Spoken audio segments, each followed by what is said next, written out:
ہے کہ وہاں پر سکھوں کا گردوارا تھا، تو مجھے ذرا دیکھنے کا ایک شوق بھی تھا کہ مختلف لوگوں کی عبادت گاہیں کیسی ہیں اور کیا کرتے ہیں.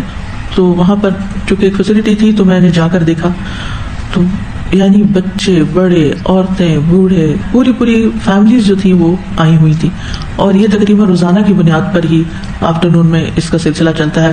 بزرگ حضرت لوگ صبح میں بھی جاتے ہیں، اور خواتین جو ہیں وہاں پر ان کا سیٹ اپ اس طرح ہوتا ہے کہ بیسمنٹ ساری کی ساری کھانے پینے کی جگہ ہوتی.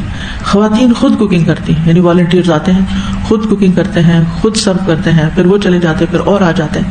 انتظام چلانے والے چند لوگ ہوتے ہیں، اور پھر اس میں یہ نہیں ہوتا کہ صرف سکھ لوگ ہی آ کر کھائیں، بلکہ کسی بھی کمیونٹی کے کوئی بھی لوگ، غریب فقیر امیر جو بھی ہے، وہ ان کے لیے برکت کا کھانا ہوتا ہے اور وہ سب کو سرو کرتے ہیں.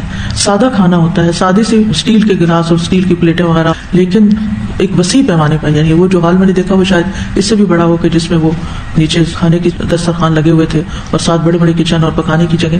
تو میں نے ان سے پوچھا کہ یہ کس طرح افورڈ کیسے کرتے ہیں، ہر وقت یہ لنگر چلتا ہے، ہر وقت یہ کھانا کھلایا جاتا ہے. ان کے یہاں بھی کھانا کھلانا ایک بہت ہی نیکی اور ان کے نزدیک جو ثواب کے کام ہے اس میں سے ہے. تو بتایا گیا کہ ہر جو سکھ انٹر ہوتا ہے وہ متھا ٹیکنا دیتا ہے، کچھ اس طرح کا اللہ بتایا. متھا ٹیکی وہ کیا ہے کہ کچھ نہ کچھ انہوں نے صدقے میں ضرور ڈالنا ہے، ہر بندہ کچھ نہ کچھ ضرور ڈال. یعنی یہ ہو ہی نہیں سکتا کہ کوئی جا کے اس فیسلٹی کو استعمال کرے اور پھر اس میں کچھ نہ ڈالے. وہاں